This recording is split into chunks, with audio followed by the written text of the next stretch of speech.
passer la parole à nos à nos intervenants. J'avais toujours en tête un peu ces grandes questions, hein, pour eux, c'est pourquoi est-ce que vous avez plus besoin de capteurs, pourquoi vous avez eu besoin de dispositifs de mesure sûrs, encore une fois sur nos champs, comment vous avez finalement été orienté sur telle ou telle solution, et puis comment vous l'intégrez à vos programmes de formation. Alors je sais que c'est beaucoup en 5 minutes, mais on démarre là-dessus. Et donc, présentement, Romain Chevalet, donc lourde tâche à la fois de démarrer et en même temps de représenter j'allais dire, l'ensemble des métiers de la supply chain logistique. Et donc, à vous.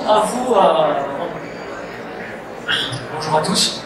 Donc, juste 2 mots sur la logistique. On se traite la supply chain, les industriels, la distribution, le e-commerce, avec 3 métiers, le transport, l'entreposage et également le conditionnement, ce qu'on appelle aussi le packing ou le co-packing. Donc, ce qui veut dire qu'on a aussi des petites lignes, des lignes de production d'une certaine façon aussi dans nos entrepôts. Alors,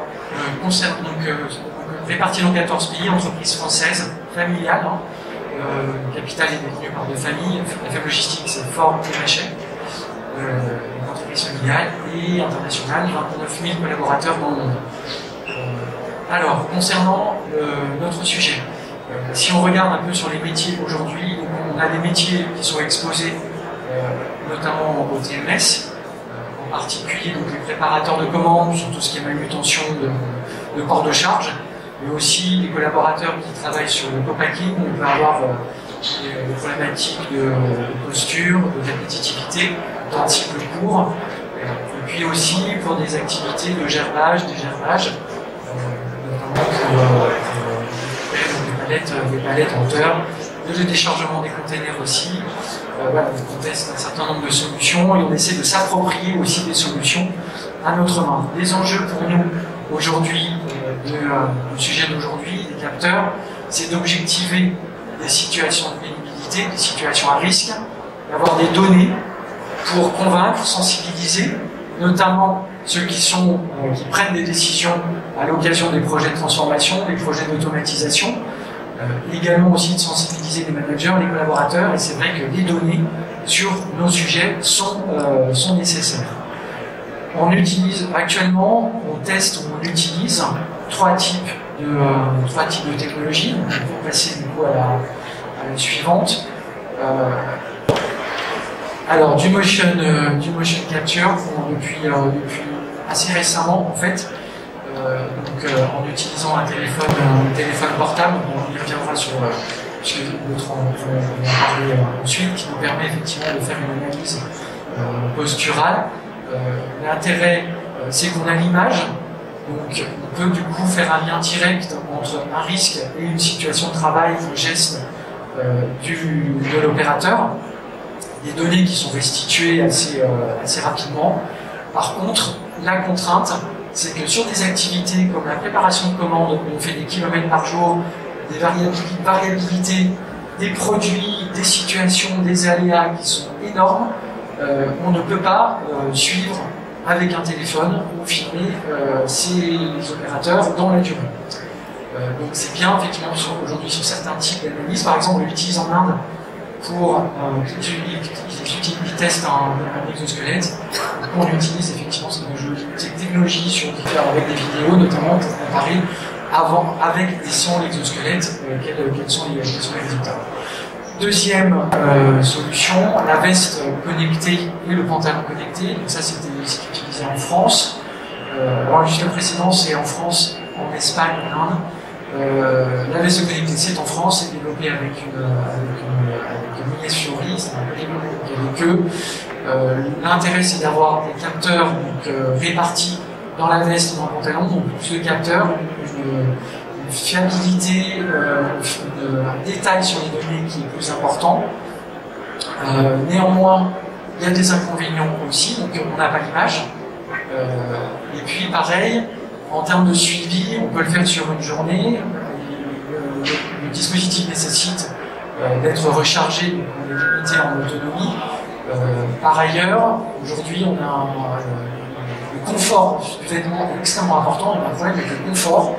évidemment, la veste est chaude, trop chaude, ce qui veut dire que sur des activités physiques, on ne le supporte pas très longtemps. Voilà, donc je le dis parce que c'était vraiment partie des éléments qui peuvent du coup nuire à un investissement de ce type-là, hein, qui est pour le coup la notion de confort thermique, qui joue beaucoup sur le sujet.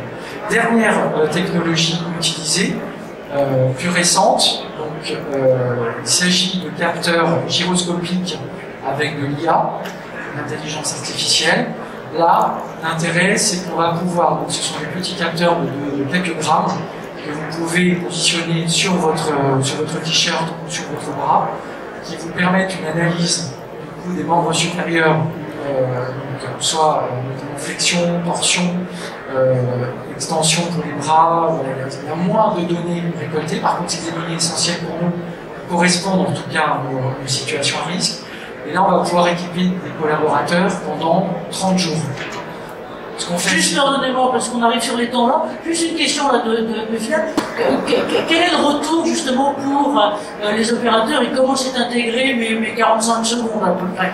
Alors juste, je complète quand même, il y a deux choses. Un, ça nous permet d'avoir des données sur des temps longs, avec des prises en compte du coup d'une variabilité d'activité très forte. Deuxième chose, ces capteurs aussi donnent des notifications et font du coaching. C'est-à-dire que lorsque le collaborateur est dans un geste à risque, il va recevoir une notification, soit une vibration, soit un son, qui va lui indiquer du coup qu'il a une posture à risque.